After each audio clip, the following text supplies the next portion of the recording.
السلام علیکم دوستو۔ شکور ابو غزالہ فلسطین میں پیدا ہوا، وہاں پلا بڑا، تعلیم حاصل کی، لیکن پھر حالات نے ایسی کروٹ بدلی کہ 1948 میں اس کو اپنا وطن چھوڑ کر سعودی عرب کی طرف ہجرت کرنا پڑی۔ اس نے ایک ریلوے کمپنی میں ملازمت اختیار کی اور 13 سال تک کام کیا، لیکن زندگی میں کوئی بڑی تبدیلی نہیں آئی۔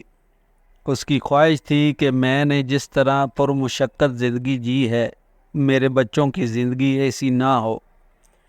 اس مقصد کے لیے وہ لبنان چلا آیا۔ یہاں اس نے ایک کے بعد ایک کام شروع کیا اور 10 مختلف کاروباروں میں سے کبھی وہ کامیاب ہوا اور کبھی ناکام۔ ایک صبح جب وہ سو کر اٹھا تو اس کو یہ لرزا دینے والی خبر ملی کہ وہ کنگال ہو چکا ہے۔ اس نے جس بینک میں اپنا سرمایہ رکھا تھا وہ سارے کا سارا ڈوب گیا ہے۔ یہ خبر اس پر قیامت بن کر گزری۔ وہ شدید مایوس ہو گیا، لیکن ابھی زندگی کا کھیل باقی تھا۔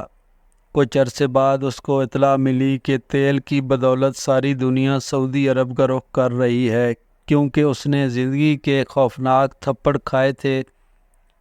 اس لیے وہ جان گیا کہ یہ ایک بہترین موقع ہے۔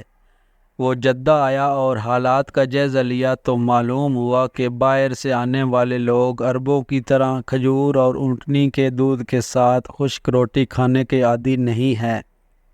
انہیں ماڈرن اور ایسی خوراک چاہیے جو سستی بھی ہو اور لذیذ بھی۔ اس نے ایک مشہور کمپنی کی ایجنسی خرید لی اور فرائیڈ چکن کا کام شروع کیا۔ دکان میں بجلی نہ ہونے کے باوجود بھی اگلے 2 سالوں تک اس نے نہ دن دیکھا نہ رات، اور خوب محنت کی۔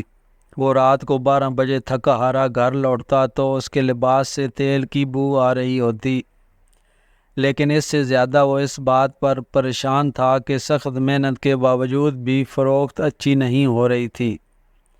اسی دوران اس پر یہ خوفناک انکشاف بھی ہوا کہ وہ کینسر کے مرض میں مبتلا ہو چکا ہے، لیکن اس بات کو اس نے اپنے ذہن پر سوار نہ کیا اور جی جان سے محنت کرتا رہا۔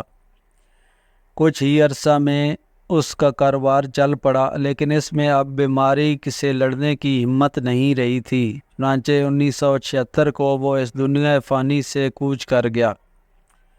شکور ابو غزالہ کی وفات کے کچھ عرصے بعد ایک دن اس کے بیٹے کو فون آیا۔ دوسری جانب ریسٹورانٹ کا مینیجر تھا جو بتا رہا تھا کہ سر، مدینہ روڈ والے ریسٹورانٹ کا آج افتتاح ہے، لیکن ریسٹورانٹ کھلنے سے پہلے ہی گاہکوں کی 100 میٹر طویل لائن لگ چکی ہے جو ہمارے فرائیڈ چکن کے لیے بےتاب ہیں۔